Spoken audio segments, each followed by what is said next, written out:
So the Chiefs just played arguably their best game on both sides of the ball, and the scariest part about that is that means they are starting to heat up just in time for the playoff push. They are also one step closer to the 1 seed and control their own destiny with the win over the Steelers on Christmas. So let's get into this video, including concerning injuries, key takeaways from this game, Hollywood Brown really helping out the offense, and more. But first, how about those?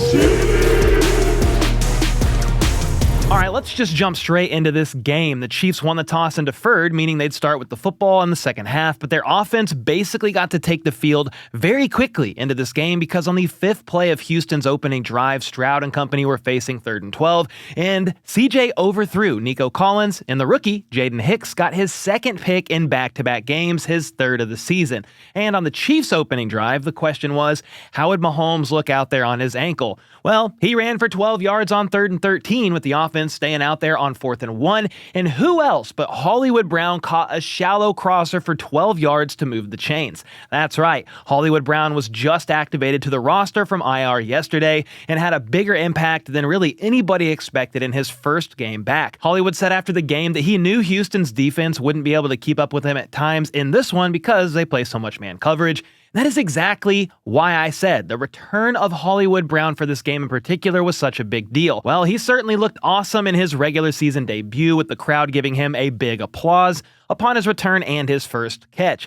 Anyway, that 4th down conversion was a big one because Mahomes then scrambled for a 15-yard touchdown a couple plays later, his 2nd rushing touchdown of the year, and the best part was defensive tackle Tim Settle Jr. was the guy who missed the tackle and let Mahomes get away out of the pocket. And if that name sounds familiar, it's because Settle was the guy who before the game said that he hopes Mahomes plays because he's going to have to deal with their D-line, saying something like, "I ain't making threats, I'm making promises." He then headed into Arrowhead pregame declaring, "I said what I said." Well, he then proceeded to get absolutely humbled on that play, and you really do love to see it. Nico Collins and Tank Dell then started to heat up, as did Mixon on this outside run for 22 yards. Nick Bolton just can't keep up with running backs like that. And you could tell early on in this game that Tank Dell was actually going to be a problem. The defense was going to do all they could to limit Nico Collins, and Tank Dell would then be lined up opposite Joshua Williams or Najee Johnson or really whoever, and Stroud made sure to find him on several key plays in the first half, which we'll get to here in a moment. However, the Chiefs' defense did hold strong on this drive to cause Houston to settle for a field goal. Mahomes was then sacked his one and only time in this game, and KC very quickly went 3 and out, to which Houston took advantage. They proceeded to go 13 plays, converting 3 separate 3rd and longs, with Stroud scrambling right and extending this play to find a wide open Dalton Schultz to bring them up 10-7. The crowd rained down boos on that play though because they wanted an OPI call on Schultz, who shoved McDuffie to the ground, fully extending his arm in the process, which normally does bring a offensive pass interference call forward. I also want to say this was Carl Cheffers and his crew. There was a couple pretty decent missed calls or calls that shouldn't have been called on both teams. So I do want to get that out of the way and acknowledge that the Chiefs benefited from a couple, but so did the Texans. If you go online though, only the Chiefs benefited from those calls. No ifs, ands, or buts about it, those little cry asses. Anyway, KC then matched that drive, going 13 plays themselves and converting 4 3rd downs, including this 14-yarder to Kelsey on 3rd and 10 for 14. Worthy then helped bring him up near the goal line on 3rd and 6, and Kareem Hunt finished the job, plowing through for their 2nd score of the day. Tank Dell then caught several more passes before Stroud got picked off again, this time on 3rd and 20. The pocket collapsed, and Stroud tried to force one to Collins, and Trent McDuffie, of all people, picked him off. This is significant because just last week, McDuffie got his first ever career NFL interception, and he got his 2nd one in the very next game. So with under a minute to go in the half, KC was able to move down far enough to kick a field goal thanks to a huge 36-yard catch and run by Samaje Perine. Well, that made it 17-10 at the half, Chiefs up by a tutty, and we got to get into this crazy second half, including some injuries that were scary. But before I do, I want to shout out a couple quick ways you can support the channel. You can get some HBTC coffee of Benchwarmer Brew. This has got origin notes of Mexico and Ethiopia, a smooth medium roast, and it is one of the most popular blends of the lineup. Then you can also snag some HBTC merch. We've got Dad Bod Season X Factor in honor of Dante Hall, mixed with Xavier Worthy, of course, and much more. Links to both the coffee and merch are in the description down below. All right, KC then went just 5 plays on the opening drive of the third quarter for 11 yards, and that was thanks in part to Lassiter making a nice pass breakup on the ball here on 3rd and 10 with Mahomes targeting Worthy. A decent return then set Houston up near midfield, and just a few plays into this drive, disaster struck. Stroud lofted a perfect 30-yard touchdown pass to wide receiver Tank Dell, who hauled it in cleanly. That was already Dell's 6th catch for 98 yards with 12 minutes to go in the third quarter, so it's safe to say the guy was having an absolute day. Well, Dell sadly got friendly fired on his way to the ground and suffered what was labeled as a serious knee injury. This caused him to get carted off the field and rushed to the hospital, with Ian Rappaport reporting hours later that Tank Dell suffered a dislocated kneecap, with doctors still working to determine the extent of the damage. Surgery is possible, but hasn't happened yet. The injury either way seems significant, though time will tell what ends up happening. Either way, it was a pretty scary situation, and prayers up for Tank Dell, because regardless of what team somebody plays for, you never want to see somebody with a serious injury like that. Now, that made the game 16-17, but Kaimi Fairbairn ended up missing the extra point, so Houston trailed by 1. From there, the Chiefs actually proceeded to go 4 and out. Yeah, you heard that right. A pass to Noah Gray set up a 3rd and 1, but back-to-back runs by Isaiah Pacheco actually could not result in 1 yard, causing a turnover on downs that set the Texans up with great field position yet again. And I'm not going to lie, I was pretty confused about the decision-making on those 2 plays with the Chiefs coaching staff.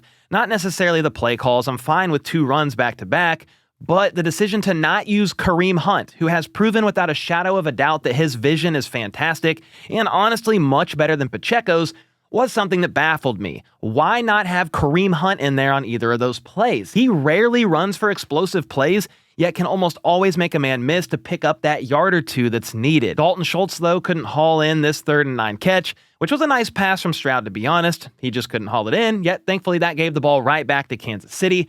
And it's worth noting that after Pacheco couldn't convert on 3rd and 1 or 4th and 1, Kareem Hunt saw the majority of the work after that. From that point on, Kareem carried the ball 9 times for 47 yards, while Pacheco had just 1 carry for 2 yards. By the end of the game, Kareem had 11 carries to Pacheco's 9, but Hunt was averaging 5 yards a pop. This isn't even a diss to Pacheco, just reality. Kareem Hunt needs to, at the very least, be the short yardage back. Put him in there when you have to get a yard or 2, and more times than not, he's going to make it happen. And again, that's no diss to Isaiah Pacheco. He has his own strengths and his own skill set, but in comparison to Kareem Hunt, it is not on short yardage situations. That Chiefs next drive, though, let's get to that. It brings us halfway through the third quarter. Chiefs were up by 1, but desperately needing points. Well, this turned into the Xavier Worthy statement drive. He had 4 touches for 46 yards and a touchdown, with Kareem Hunt also having 2 carries for 12 yards and a catch for 7 more.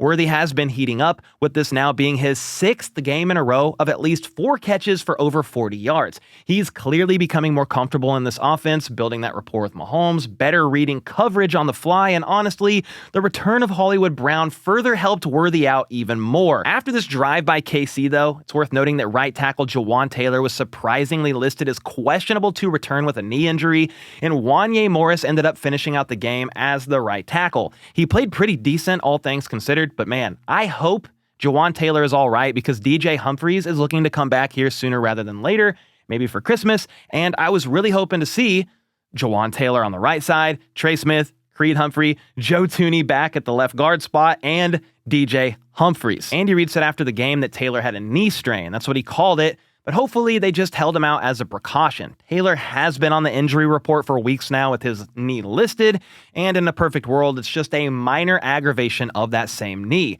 But before I get to the Chiefs' next offensive drive, there was an injury scare on the defensive side of the ball that I still do not love, although it looks like crisis was averted. The Texans were trailing 16-24, and Dalton Schultz started to get much more involved after Tank Dell's injury. He helped them convert a 3rd and 15, wide open, as well as a 2nd and 8. Then Nico Collins caught one for 16 to get the Texans into the red zone. Thankfully, a coverage sack and a delay of game set up this 3rd and 20 that George Karlaftis batted up into the air, and Minihue had a chance to pick off. He just didn't see it in time. Well, 4th and goal at the 20 means you settle for a field goal, to which Houston did to make it a 5-point game.